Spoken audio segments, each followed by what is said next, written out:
walalokkoon lammaffaan kitaaba kana alaa xala'aa warra keenyaati. Xala'aa warra keenya erganan isni dubbisaa. Xala'aa warra keenya jedha. Akkam jirta mootummaa.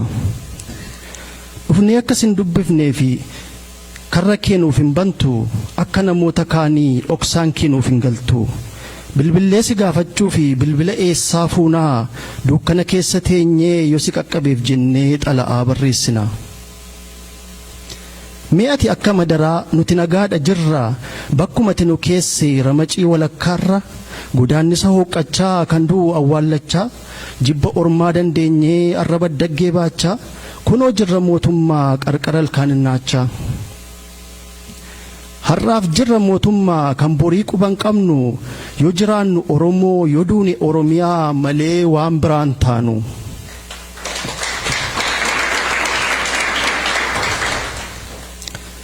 Gurraacha fannee teenyee gadda keetuu gaddinu kan keenya jennee tola keessiif gammannu biyyarraa adda muramnee biyyaan mana hidhaa taane kachachala siyaasa keen cinnee gargar facaane muramnee qofaa baane waan akka vaayirasii koronaatiin qabamne. Gaafa feetu mirgatti yookiin bitat camaddaa ulee nuti si murreen deebitee nu cagaddaa.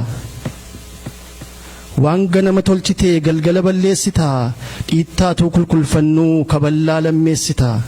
Takki dhagaa gaaraatii takki qilleensa taataa maqaa kamiin si waamnu eenyu siin jennu laataa. Hidhati keenyaaf kan kee gara kamiin nu geessaa guutuu bishaanii kutee guddummoon nu ceesisaa moo harkaaf miilla nu xaxee galaana nu nyaachisaa. Abjuuti nu argiteen utuun facaasin haamnu ekeraa faana buunee jiraatti nagaa dhaamnu eenyu siin jennu laataa isa kamiin si waamnu addachuu okeef qaroomnee dukkanaa okeef jaamnu. Sirratti of gannee rafnaa boraatii keenya taataa jennee yoo si abdannu qoreedha nu waraantaa. Kan nuti miicnee hafnee ati immoo dhoqqeen faaltaa dinnicha dhagaa jettee nu amansiisuu yaaltaa. Waanuma qottee awwaalte baasuuf yoo lafa haatu qarriffaa rakkoo gidduutti si abdachuun hin taatu. Gola yoo jennu bakkee yoo jennu gola eenyu jennee si waamnu maqaa kamtu siif tola. Qamadii keenya laannee inkirdaada fudhachaa gaagura hiine keessaa gagaaf jiisaa murachaa dhaabaa keenya gurgurree dhaabannee lafa gabaa arjoomnee maqaa badaa tollee galata dhabaa. Okkotee gaaffii baannee barmeelaan dhibboo qabannee nuuf taataa si abdachuu fi mallattoo sirraa dhabne. Firaaf namarraa cinnee taaneetu warra moggaa bakka rakkoo rakkannee teenyee gaaddisa dhagaa. Kunoo jirra mootummaa kan nutti feete baachaa ofii kabaja dhabnee si'iif kabaja laachaa. Jibbi gombisaa guutee wal rabsuun qaroome. Dubbataan heddummatee dhaggeeffataan dhibame sobaaf faajjiin dhaabbatee agartuun dhugaa jaamee gurra keenya qeensinee ol dhaggeeffachaa ollee fakkii fakkeessuu namaa suuraa ilaalaa bullee sookoof sorgoo dubbiitiin arrabaan tumatamaa akka dhukkubanni bitaaf mirgaan jibbamaa qe'ee keenya gubbaatti yakka maleedhaa namaa madaa hin qoorre keessaa qoreedhaan waraanamaa.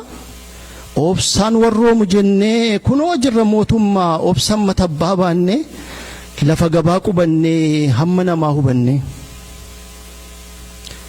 Garaan keenyatu beekuu akka wali namanne cina bishaanii teenyee sagal waliif kakanne adaraan fira godhaaree kan garaan gochuu didee walaman argii jenne kakadhuu maaltu fidee. Kan amanaa keenya nyaattee mootummaa akkam jirtaa gaafa ormaan dhaanamnu gubbaa teessee ilaaltaa utuu seerri muramuu seerri lafan qabanne utuma ati ilaaltu nama meeqa kan dhabne. Bitaaf mirgaan dhiibamnee akka maasii hiyyeessaa sangaa abbaan gaafa cabse silaa ormi jajaamsa. Egaan mootummaa jirraa kanatti jette amannee lubbuu keenya qabsiifnee bidiruu cabaa yaamne. Waraabootti dhaamnee ollaan waan isaa teenyee hunda saayyuu dandeenyee nuti nagaadha jirra ati akkam mootummaa haasaan dammaa. kan garaa garaa taa'u nagaa kee haadha ormaa nuti ofii nagaa dhabnee nagaa kee si gaafanna akkam jirta mootummaa.